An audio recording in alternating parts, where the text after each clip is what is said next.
नमः शिवाय, जय भोलेनाथ। आप सभी लोगों का मैं अपने चैनल में स्वागत करती हूँ। कैसे हैं आप सभी लोग? जैसा कि आप सभी लोगों को पता है 30 अप्रैल को अक्षय तृतीया है। ये जो वीडियो है विशेष रूप से अक्षय तृतीया पर है। तो अक्षय तृतीया शुरू हो रही है 29 अप्रैल को शाम को लग रही है 5:33 पर और 30 अप्रैल में 2:18 तक रहेगी। पूजा करने का शुभ मुहूर्त है 5:33 से लेकर दोपहर के 12:18 तक आप पूजा कर सकते हैं। अक्षय तृतीया क्यों खास होती है? क्योंकि इस दिन जो भी पुण्य कर्म किया जाता है, जो भी अच्छा कार्य किया जाता है वो अक्षय हो जाता है। ये बात सभी को पता है। तो इस दिन कोई भी इसको अबूझ मुहूर्त भी कहते हैं। आपको विचार करने की ज़रूरत नहीं होती है, इसको अबूझ मुहूर्त कहते हैं। और इस दिन सूर्य और चंद्रमा एक ही राशि में होते हैं। इस दिन सर्वार्थ सिद्धि योग, शोभन योग, बहुत सारे अच्छे अच्छे योग भी हमको प्राप्त हो रहे हैं। तो मैं बता रही थी, जैसा कि आप लोगों को पता ही होगा कि इसको अबूझ मुहूर्त कहते हैं। इस दिन किए गए पुण्य कर्म जो होते हैं वो अक्षय बने रहते हैं, जिनका कि क्षय न हो।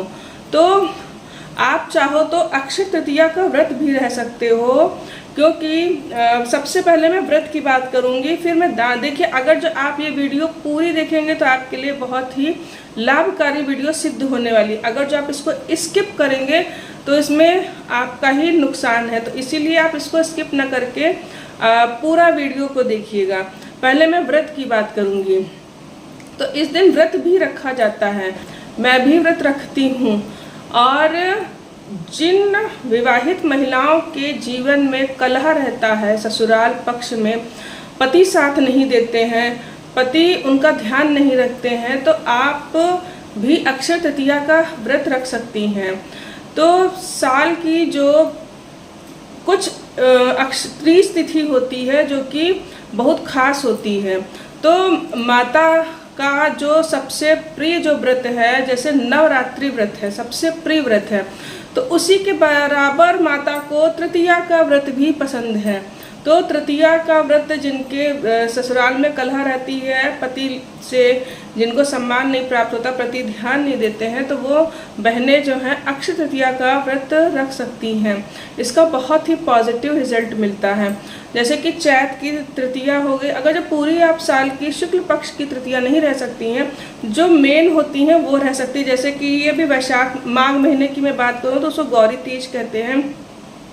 वैशाख महीने की मैं बात करूं तो इसको अक्षय तृतीया कहते हैं। और चैत महीने की भी जो तृतीया है उसका भी विशेष महत्व है। भाद्रपद की जो तृतीया है उसका तो बहुत ही ज़्यादा विशेष महत्व है। तो ये तो चार तो बहुत ही खास है, आप सारे नहीं रह सकते हो, तो ये चार रह सकते हो।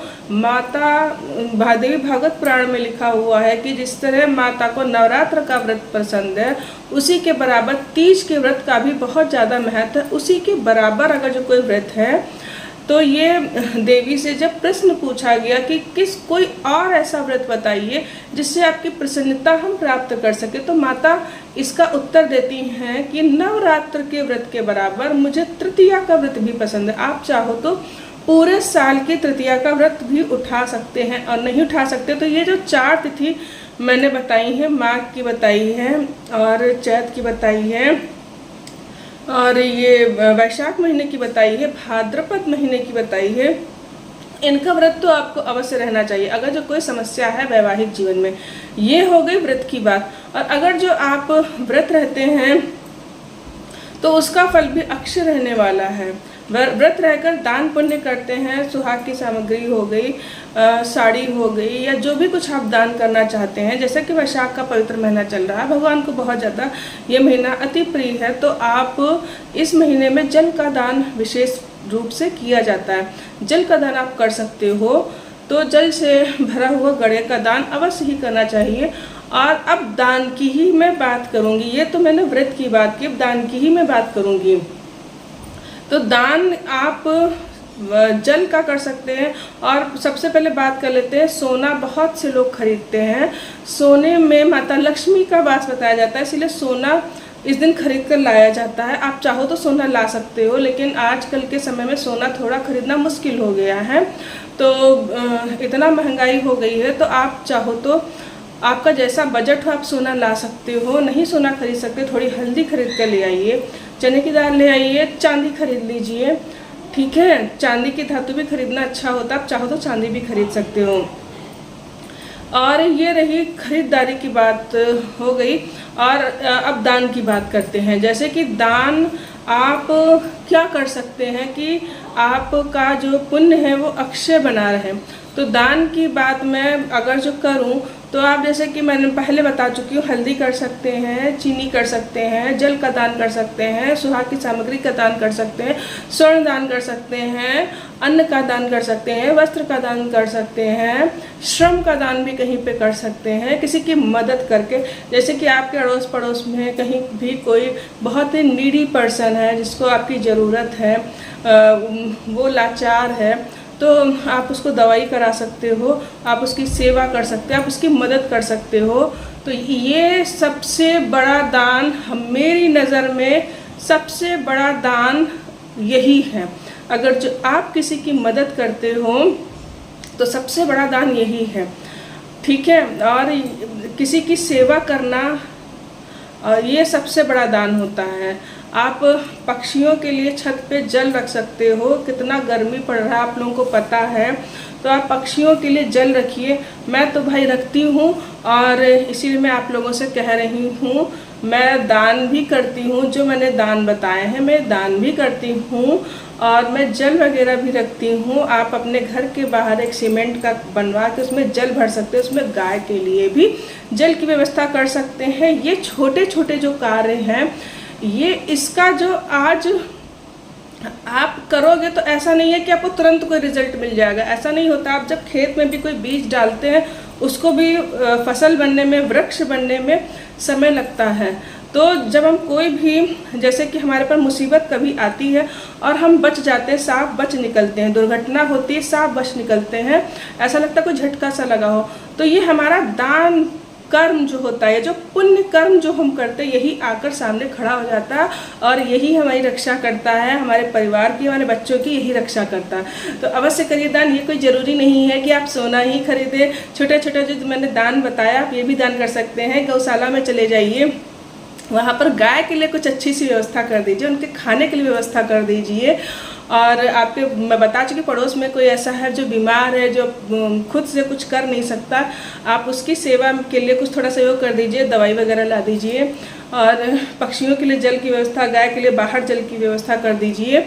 ये सब छोटे छोटे दान हैं, इनका भी बहुत ज़्यादा महत्व होता है, ठीक है। ज़्यादा से ज़्यादा नाम जप करिए। आप जितना नाम जप करेंगे, जैसे कि मंदिर में बैठ के अगर जप करते हो तो उसका 10 गुना फल प्राप्त होता है। शिव पुराण में लिखा हुआ है, अलग अलग जगह पर जाप करने के फलों को बताया गया है। अगर जो आपके पास समय है, आप कहीं जा सकते हैं, किसी शक्तिपीठ में जा सकते हैं, किसी ज्योतिर्लिंग में जा सकते हैं, तो आप वहाँ जाइए। उस क्षेत्र में अक्षय तृतीया के दिन उस क्षेत्र में बैठकर आप वहाँ पे भजन करिए।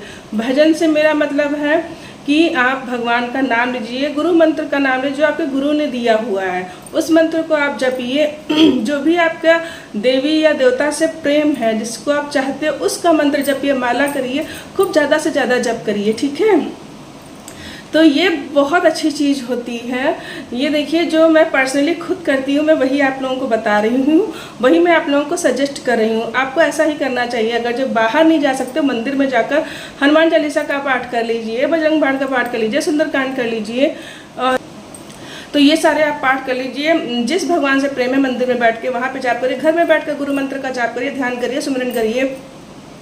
क्योंकि अगर जो आप ध्यान करते हैं, सुमिरन करते हैं, जो भी कुछ आपको जिस समझ, जैसे कि आपको धन से संबंधित समस्या है तो आप श्री सूक्त का पाठ कर लीजिए, माता महालक्ष्मी के मंत्रों का जाप कर लीजिए। स्वास्थ्य संबंधी समस्या तो महामृत्युंजय मंत्र का जाप कर लीजिए। आप इस तरह, एक तो भगवान नाम जरूर लीजिए, अवश्य लीजिए। इसको तो बिल्कुल फिक्स करके रखिए कि इतनी देर आपको लेना ही लेना है, अगर जो आप कहीं बाहर नहीं जा पा रहे हो। और अगर जो ये एक बात हो गई, दूसरा मैंने दान पुण्य बताया। मछलियों को आटे की गोली इस दिन जरूर डालिए। आप अच्छे अच्छे काम करिए ना, कोई ज़रूरी नहीं कि आप सोना ही खरीद कर लाएं, क्योंकि सोना खरीदना बहुत आसान नहीं रह गया है। और अगर जिनके लिए पॉसिबल है खरीदना, वो अवश्य खरीदें, मैं उनको मना भी नहीं करूँगी। सोना लाइए, उसकी भी पूजा करिए, ठीक है।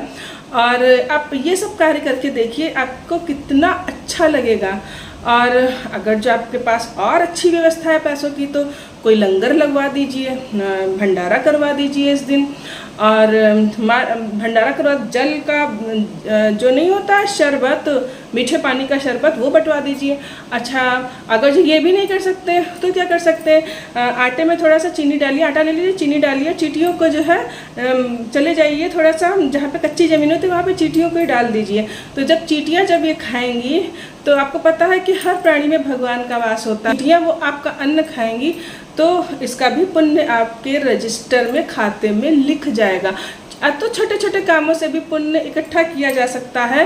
और खूब खुश रहिए, प्रसन्न रहिए, इस तरीके से पुण्य आप अर्जित कर सकते हैं। तो ये था अक्षय तृतीया विशेष था। और अगर जो आपको हमारी बातें अच्छी लगी हो तो चैनल से अवश्य जुड़िएगा, क्योंकि इसमें मैं थोड़ा सा मैं इस समय व्यस्त हूँ, तो मैं ज्योतिष का भी कुछ भी नहीं डाल पा रही हूँ। और मैं ये जैसे व्रतों के बारे में बताती हूँ, त्यौहार बारे में बताती हूँ, ज्योतिष बारे में बताती हूँ, बहुत ज़्यादा व्यस्त हूँ। तो आप चैनल से जुड़ जाइए समय समय पर। इसमें मैं जो मुझको जितना ज्ञान है जहाँ से मिलता है, और मैं आपको जानकारी देती रहूँगी। अगर जो अच्छी लगी वीडियो तो अवश्य ही चैनल से जुड़िएगा, सब्सक्राइब करिएगा। मिलती हूँ अपनी नेक्स्ट वीडियो में। नमः शिवाय।